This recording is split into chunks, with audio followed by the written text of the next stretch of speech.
C'est le message. À l'endroit d'abord de nos partenaires danois, vous savez, le royaume du Danemark jouit d'une très bonne réputation ici en République du Mali pour les actions de développement qu'il apporte. Je pense qu'il est très important de maintenir, disons, cette bonne relation. En tout cas, nous les invitons à faire attention aux partenaires, à certains partenaires qui ont du mal, malheureusement, à se départir des réflexes coloniaux. Le deuxième message, c'est à l'endroit de nos compatriotes. On se souvient tous, après les assises nationales de la refondation, je pense que les Maliens, dans leur grande majorité, ont fait le choix d'être des citoyens à part entière et de veiller surtout au respect de leur dignité. Et suite à cela, la vision de son Excellence le colonel Assimi Goïta, chef de l'État, président de la transition, est très claire. Le Mali, en tant qu'État souverain, s'assume et s'assumera.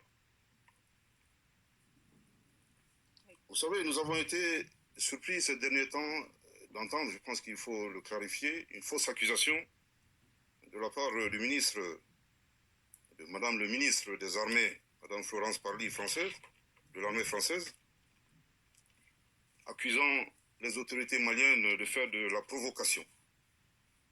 Je pense qu'il est très important, en tout cas, de rappeler que le Mali aujourd'hui tient au respect de sa souveraineté. Et nous invitons également Madame Parly à plus de retenue.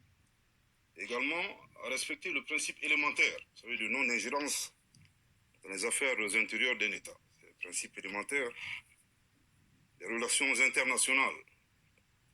Et nous l'invitons également, c'est un conseil, à faire sienne, vous savez, cette phrase d'Alfred de Vigny sur la grandeur du silence. En tout cas, nous, culturellement, on ne parle pas beaucoup. C'est par éducation et compte tenu de notre très bonne culture. Nous ne ferons pas d'affirmations gratuites, mais je pense qu'il est très important d'adresser 4 interrogations à Madame Parly. La première interrogation, lorsqu'un État décide de soutenir un autre État, qui décide unilatéralement de déployer des forces spéciales sur notre territoire national, il est important de se poser la question de savoir qui est dans la provocation. La deuxième question, c'est lorsqu'un aéronef viole notre espace aérien, éteint son transpondeur pour ne pas être identifié et coupe la radio pour ne pas être en contact avec les opérateurs de contrôle, on se pose la question qui est dans la provocation. Troisième interrogation, lorsqu'on divise les Maliens en pour ou contre la transition, on se demande qui est dans la provocation. Dernière interrogation, lorsqu'on tente désespérément d'isoler le Mali en instrumentalisant les organisations sous-régionales, on se demande enfin qui est dans la provocation. Soit dit en passant, vous savez, le problème qui nous oppose en tant que Maliens ne regarde que les Maliens, ça ne regarde pas notre pays. Et notre souhait, en tout cas c'est la vision du chef de l'État, grâce à nos liens sociaux et familiaux, je pense que nous allons très rapidement régler nos problèmes.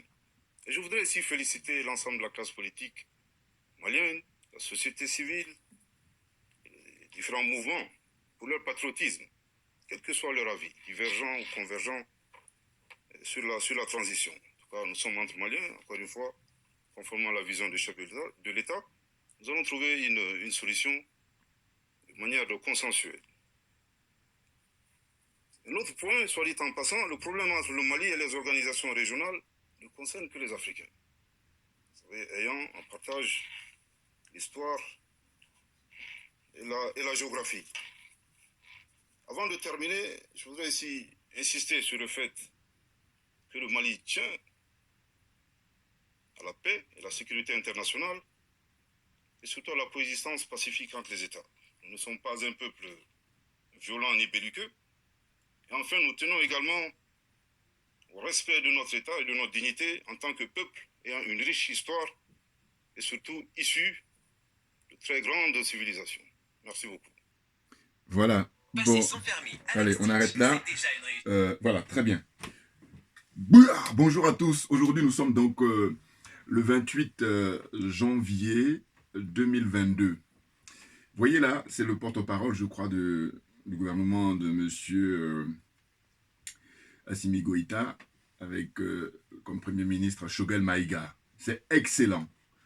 Ils font une démonstration, tout simplement, de bienséance, d'éducation, comment dire, de vivre avec son temps, parce qu'ils sont complètement décalés, hein, les dirigeants français, l'oligarchie française. C'est des paresseux, c'est des fainéants, je vous le dis. Pourquoi? Parce que ce sont leurs anciens qui ont bossé, et là ils sont en train de profiter, et parce que s'ils n'étaient pas fainéants, s'ils n'étaient pas paresseux, s'ils étaient intelligents, c'est de s'adapter à la situation. Oh, ils ne s'adaptent pas du tout, ils font tout avec la force, ils font tout avec la fourberie. Ils sont fourbes, hein, dans le dos, comme dirait le... Bon, je ne vais pas y aller, je vais le dire après, parce que... Non mais attendez, je me présente. Djoubian, c'est mon surnom sur le net. N'hésitez pas à faire des pouces, à partager au maximum mes vidéos, hein, parce que là, ça commence à aller crescendo, c'est clair, parce que nous sommes dans la vérité. Donc, je me veux être accessoirement spécialiste de la France, et puis je suis un panafricain très convaincu. Vous comprenez? Là, qu'est-ce qu'on assiste aujourd'hui dans l'actualité africaine? Comme le Mali donne le ton pour sortir de la servitude volontaire, eh ben, les dirigeants français, ils ont un mal fou. Donc, qu'est-ce qu'ils font? Ils sont aux abois. Là, récemment, il dénonce là, hein, le porte-parole. Il dit, mais c'est vous qui êtes hors la loi. C'est vous qui ne respectez pas, hein, la dignité des Africains, la liberté des Africains. Est-ce qu'au XXIe siècle, on a le droit de fréquenter qui on a envie? Alors, c'est pas seulement au XXIe siècle, on va dire les siècles passés aussi, mais d'autant plus. C'est-à-dire que, fort de l'expérience du passé, de l'histoire, est-ce qu'aujourd'hui, les Africains ont le droit de choisir qui ils veulent? Question essentielle. Vous avez deux écoles. Il faut constamment le rappeler. Pourquoi? Mais parce que c'est ça la difficulté. En réalité, les Français ne sont rien. Les dirigeants français ne sont rien. Ce qui fait leur force, c'est des gens comme Macky Sall, c'est des gens comme Alassane Ouattara. Évidemment. Ce sont les serviteurs de la France. Ce sont ceux-là qui font le sale boulot. Autrement, la France n'est rien du tout. C'est clair. Vous comprenez? Là, on est là pour combattre la servitude volontaire avec... je dis, cette affiche-là, je l'ai déjà dit, mais c'est pour ceux qui ne sont pas encore au courant. Je l'ai fait une spéciale dédicace à tous les dirigeants de la zone France CFA, la zone des aliénés, la zone des complexés et la zone des corrompus. Et donc, qui vient en tête? Alassane Ouattara. Qui vient juste après lui? Macky Sall, qui va partir là. Hein. Il est en train de préparer ses bagages. Hein, parce que là, il a reçu 2 baffes là. Mais des baffes puissantes, hein, parce que tu peux faire 2 baffes. Non, non, c'est des claques. Enfin, il a tout reçu. Hein. Élection de Ousmane Sonko à la mairie de Ziguinchor, et puis Barthélémy Diaz, comment dire, à la mairie de Dakar. Il y a d'autres grandes villes aussi, mais c'est les 2 pôles là, hyper importants pour 2024. Voilà, donc le décor est planté au Sénégal. Maintenant, pour poursuivre ma discussion, c'est qu'en fait, pour ne pas oublier très rapidement, on a appris que le président du Niger, l'autre aussi, mais lui, alors je veux dire, quand je l'observe là, Mohamed Bazoum là, mais lui, alors là, Yaïboni, il ne parlait pas beaucoup. Donc, je voyais là, il était aliéné, mais complexé à mort, Yaïboni. Bon, je parle tout de lui parce que ça m'est choqué à l'époque quand je l'observais. Je me dis, mais dire que le mec, il est président du Bénin? Enfin, bon, bref. Maintenant, on vient sur Bazoum. Bazoum, lui, il est prêt à parler. Mais c'est un aliéné de première classe. Même dans l'aliénation, lui, il bat même Ouattara. Mais seulement Ouattara est puissant. Voilà, la différence, c'est ça. Maintenant, ce qu'il faut comprendre, c'est quoi? C'est que là, l'actualité, on a appris que... Enfin, Ouattara est puissant, il faut que je vous précise. Hein. Ouattara fait le malin parce qu'il y a les bases militaires françaises à Abidjan. Sinon, si les Ivoiriens, la jeunesse ivoirienne, ils se lèvent pour aller, comment dire, manifester et dire que vous partez maintenant à la base militaire française qui est en Côte d'Ivoire, mais vous allez voir que Ouattara, je vous dis, il ne va même pas se mettre derrière, comme on dit pour les apprentis, il va se mettre devant le cortège pour quitter la Côte d'Ivoire. Donc, je passe mon temps à dire ça, ça me paraît tellement banal, ça me paraît tellement simple. Quand je dis simple, je veux dire par là que s'il n'y avait pas des combines, parce qu'il y a des combines entre, comment ça s'appelle, Bédier, combines entre Babo, hein, ces deux-là, Paul Fort, si eux, ils disent ouvertement, écoutez, on en a ras-le-bol, on veut que le peuple prenne le pouvoir, mais je vais vous dire que c'est la déferlante. Il faut qu'ils disent juste ça. Petit conseil, j'ai la prétention de dire. Je veux dire, attendez, moi je dis, je suis quelqu'un, quand quelqu'un est bon dans un truc, je suis fair play, c'est-à-dire je reconnais sa qualité. Mais en revanche, quand tu n'es pas à la hauteur, je dis, mais dégage, parce que tu nous fais perdre du temps. Je suis désolé. Et je dis, mais ces gens-là ont fait beaucoup d'études, ils ont beaucoup de diplômes, et là, ils ont choisi la servitude. Donc, 2 écoles. Je termine avec Bazoum, et puis vous voyez, c'est pour dire que j'ai tellement de choses à dire. En fait, Bazoum, c'est un ancien de, comment on appelle ça, Areva. Areva qui exploite l'uranium au Niger. Vous voyez, c'est le président du Niger actuellement. Et puis son prédécesseur aussi, c'est des gens qui ont bossé à Areva, et Areva a changé de nom aujourd'hui, ça s'appelle Orano. Et ça, c'est la spécialité française. Que je t'embrouille. Que je t'embrouille. Je vous dis, là, je leur donne le prix le plus élevé, prix Nobel, tout ce que vous voulez, en la matière. En la matière. Le déni et puis l'embrouille. C'est leur truc. Et ça, je parle en tant que spécialiste de la France, justement. Bouillard. Alors, pour dire quoi? Pour dire que Bazoum, on a appris que quand il y a eu le coup d'État au Burkina Faso, encore qu'on le surveille, là, celui qui vient d'arriver, là, Bamida, là, le nouveau homme fort du Burkina, on le surveille. Parce que le bouquin qu'il a écrit, bon, je ne vous cache pas, je n'ai pas encore lu. Hein, juste rapidement comme ça, mais je veux le lire d'abord et puis après, je vais en parler. Bon, mais en tout cas, les frères qui ont lu, ils ont dit non, non, non, c'est pas quelqu'un qui va militer pour la France-Afrique. Faut attendre de voir, voilà, faut pas lui faire le procès d'intention, voilà comme on dit, hein, bonne formulation. Donc, pour dire quoi, que Bazoum, depuis qu'il y a eu ce coup d'État là-bas au Burkina Faso, il refuse de dormir maintenant au palais présidentiel. La trouille, les chocottes, la frousse, il a peur, il a peur. Ça se voit d'ailleurs même, toutes les grandes gueules en général des dirigeants francophones, là, c'est des trouillards. Déjà, vérifier s'ils ont fait leur service militaire. Premier point. Deuxième point, en général, les militaires les plus gradés, les militaires les plus, comment dire, expérimentés, c'est des gens qui ne sont pas des vats en guerre. Ah oui, les vats en guerre, ce sont ceux qui refusent d'aller faire leur service militaire, c'est les trouillards qui sont des vats en guerre. Eh oui, parce que c'est facile d'instrumentaliser. Mais moi, je vais plus loin dans la réflexion, hein. Attention, oui, oui, oui, mais bien entendu. Enfin bon, bref. Donc Bazoum, là, il est en train de se cacher. Et ça a été même, ils en ont parlé même sur la télévision belge. Vous voyez? C'est extraordinaire. En fait, moi, je l'ai su il y a maintenant, depuis qu'ils ont fait le coup d'État, j'avais eu cette info-là. Et puis j'ai oublié juste d'en parler. Là, j'en parle parce qu'il y a hier le frère Kofi qui en parlait. Et puis donc j'ai dit, mais oui, mais moi j'ai su ça avant. Ah oui, mais je dis, mais non, mais des trouillards, et je ne suis pas tout à fait surpris. Je vais dire, c'est même dans l'ordre naturel des choses. Très souvent, c'est les trouillards là qui instrumentalisent les forces de l'ordre. Sinon, ceux qui sont les gens avertis, non. Faire la guerre, c'est le dernier. Vraiment, quand on n'a plus rien, là, on y va. Or que eux, là, ils n'ont même pas exploité le dialogue, la discussion. Et tout de suite, donc tout s'explique. Enfin, on va. Donc, c'est pour dire que lui, Bazoum, là, il sait qu'il n'est pas loin d'être délogé. Ouais, parce que je crois qu'ils en appellent à manifester la jeunesse du Niger. Il faut y aller, les frères et sœurs. Il faut y aller. Et comme on dirait quelqu'un, c'est très connu, il faut battre le fer tant qu'il est chaud. Ah oui, et puis c'est pas seulement valable au Niger, c'est valable aussi en Côte d'Ivoire, c'est valable comment dire, Congo-Brazzaville, c'est valable au Cameroun, c'est valable comment dire, au Togo avec Fort Yassingbe. Putain, lui, ah là là, lui, il faut le décharger, enfin bon, vous voyez ce que je veux dire. Non, parce que c'est les bons élèves de la France-Afrique qui, eux, ils n'ont même pas de franc. Parce que comme ça, la France-Afrique, elle fait le va-et-vient, mais bon, excusez-moi, je ne vais pas divulguer. Donc, il y a lui, il y a le Gabon. Donc, tout cela, il faut qu'ils partent. Et le plus tôt sera le mieux. Vous comprenez? Donc, le porte-parole du gouvernement du Mali, eh ben, il parle avec assurance, avec sérénité. Parce que de quoi s'agit-il? En fait, c'est les Danois qui sont venus comme ça dans leur histoire de force Takuba, là. Et puis vous observez, il y a Barkhane, il y a Takuba. Que je t'embrouille, pour moi tout ça c'est de l'embrouille. Voilà. Et je dis c'est la spécialité française. Et donc la France, elle passe son temps à aller voir les autres Européens en leur disant surtout, venez en rescousse. Parce que moi tout seul je ne pourrais pas faire face aux Africains. Voilà. Alors qu'elle ne le disait pas au XXe siècle ou au XIXe siècle.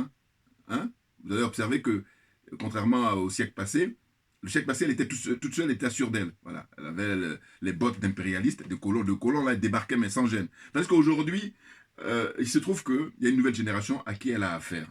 Et du coup, mais j'ai dit, on n'a pas le temps à Assimi Goïta. C'est-à-dire que fort de l'expérience que nous avons, fort du vécu, fort de tout ce qui s'est passé, on n'a plus de temps à perdre. Et que les frères là qui veulent rester dans la servitude, c'est leur problème, et qui nous fichent la paix. Parce qu'on n'a pas le temps, Assimi Goïta. En réalité, je disais qu'il y a deux écoles. Vous avez l'école de Casablanca. Ça, c'est pour revenir à la génération de Houphouët-Boigny. Ah oui, il faut planter le décor tout le temps. C'est très important. Parce que c'est l'histoire qui permet de comprendre le présent. Et puis ensuite, le présent va nourrir l'avenir. Voilà, c'est aussi clair. C'est élémentaire, ce que je suis en train de dire là. Donc, Casablanca et puis Monrovia. Casablanca, vous avez nos pères, les panafricains, c'est-à-dire Kwame Nkrumah, comme on avait Modibo Keïta, Ahmed Sékou Touré, voilà, tous ces gens-là. J'oublie quelques-uns. Voilà. Et puis de l'autre côté, vous avez Houphouët-Boigny, c'est Monrovia. Et ils ont choisi de pactiser avec le diable, de baisser leur froc. Hein? C'est des trouillards avec Senghor, là. Ils sont mis là. Et ce sont eux qui ont nourri la France-Afrique. Et nous, aujourd'hui, le combat que nous menons, mais justement, c'est pour définitivement tuer la France-Afrique. Ni plus ni moins. Même peut-être plus même. Vous voyez ce que je veux dire? Vous comprenez? Donc, il y a maintenant les héritiers de Houphouët-Boigny. Eh bien, les héritiers, c'est Alassane Ouattara, d'une certaine façon. Par contre, que je dis que lui, dans l'aliénation, il a poussé même plus loin, comment on appelle ça, la démarche de Houphouët-Boigny. Il a poussé plus loin la servitude. C'est clair. J'ai déjà expliqué dans les vidéos passées, donc je ne vais pas revenir là-dessus. Bon. Macky Sall, pareil. Hein, qui est encore? Faure Yassimbe, Bénin, Patrice Talon, pareil. Hein, qui est encore? Hein, tout ce bon monde-là. Ils sont dans l'aliénation, ils sont justement dans cette école-là, hein, de Monrovia. Alors que nous autres, les panafricains, aujourd'hui au XXIe siècle, nous disons que on a vu ce qu'a donné justement cette expérience-là, puisque les impérialistes, les colons et les Français en particulier ont assassiné nos pères. Et que par conséquent, aujourd'hui, on lâche rien parce qu'on a tout compris. Alors là, je fais allusion à les paroles d'un des trouillards, là, des soldats de la France-Afrique, la branche culturelle. On a tout compris. Vous pensez à qui? Vous pensez à qui? Eh ben, Tikenja. Voilà. Tikenja, je vais rappeler tout le temps. Hein. Tikenja, il est l'artiste africain qui vit au Mali et qui connaît l'histoire du Mali, qui connaît, je veux dire, l'actualité du Mali, qui sait ce qui se passe, et puis il bronche pas. Quand il est interviewé, il botte en touche. Donc c'est lâche. Vous voyez? C'est très lâche. Hein? Puis c'est facile. Ah oui, oui. Ah ben c'est facile d'être lâche. Hein. Le courage est beaucoup plus difficile. Vous voyez? Mais moi je dis dans ce cas-là, ferme-la définitivement, cache-toi dans tes studios, et puis voilà, fais-toi oublier. Voilà. Autrement, si tu viens de l'interview, je dis non, arrête d'insulter l'intelligence des Africains en général, hein, des panafricains en particulier. Après, il s'est défini comme panafricain. Tout ce que je demande à Alpha Blondy et à Tikenja, et pas seulement d'ailleurs, je viens d'y penser là, parce que c'est vrai que j'oublie souvent de les rappeler, c'est tous les artistes maliens, hormis Salif Keïta. Je dis, à défaut de faire comme Salif Keïta, parce qu'il a eu le courage de parler à Ibeka, et il a fait tomber Ibeka. En tout cas, lui, il a donné, il a vraiment joué un très grand rôle. Un déclencheur. Eh bien, je dis, si vous n'avez pas ce courage-là, ben, au moins, utilisez votre art. Pourquoi? Parce qu'un écrivain, son art, c'est l'écriture. Donc vous, en tant que chanteur, ben, allez-y chanter pour dire que vous soutenez le peuple au Burkina, vous soutenez le peuple au Mali, d'abord. Hein, je pense à Oumou Sangaré, je pense à Rokia Traoré, je pense à tous ces artistes-là. Hein, et Dieu seul sait s'il y a des très grands artistes au Mali qui ont des renommées internationales. Il n'y a pas que Salif Keïta. Bon, Salif, c'est vrai que c'est la grosse pointure, mais après, il y a des gens comme ça qui ont des notoriétés importantes. Vous voyez?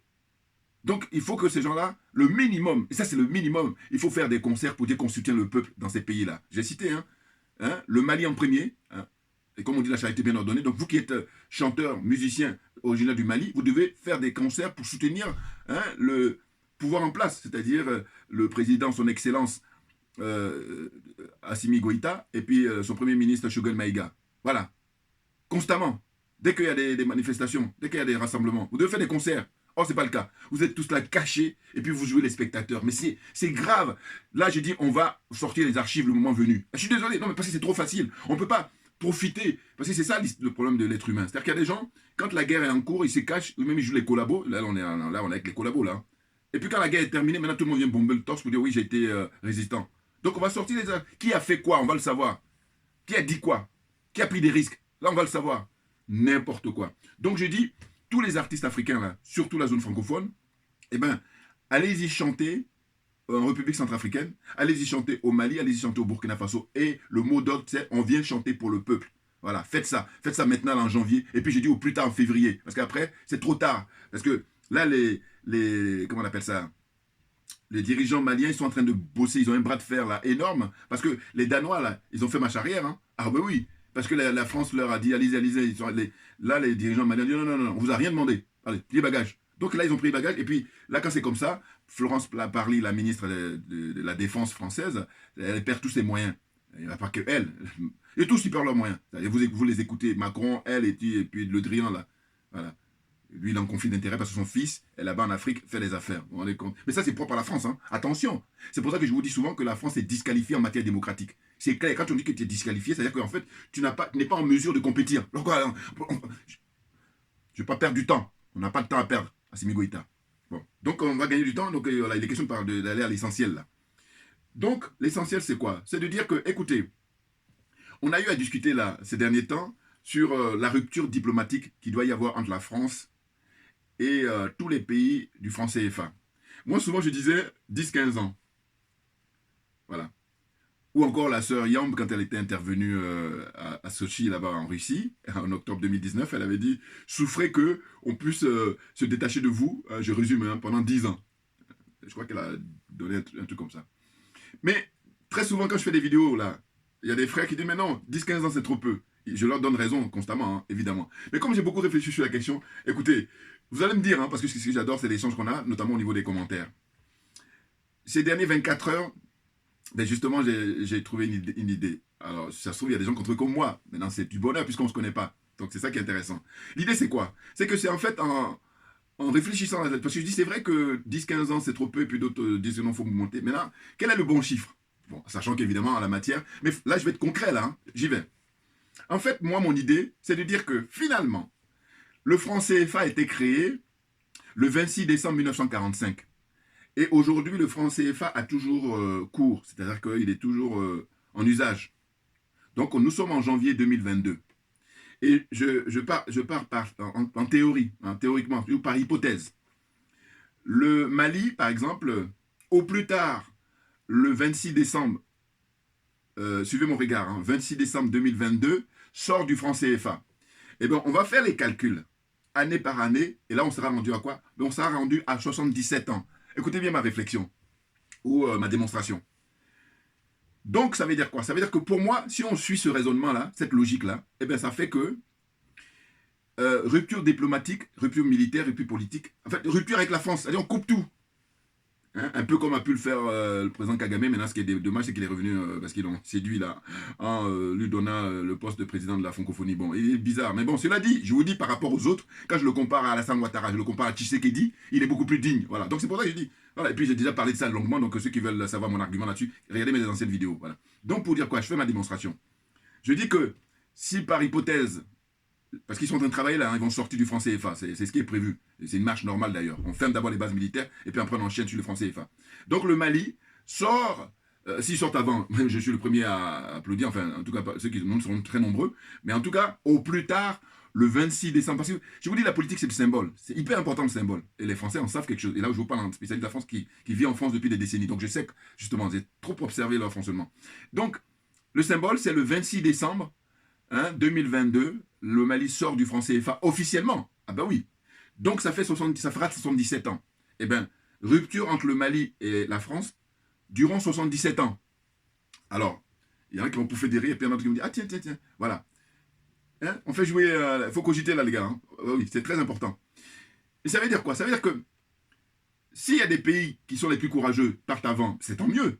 Mais suivez mon raisonnement, hein, la démonstration que je fais. Je dis que la rupture avec la France, au niveau diplomatique, au niveau politique et militaire, c'est rompre avec la France, que ces pays-là, les 15 là, ils n'aient plus du tout de rapport, eh bien, c'est nécessaire. Mais pourquoi je trouve que c'est hyper important que ça se passe ainsi?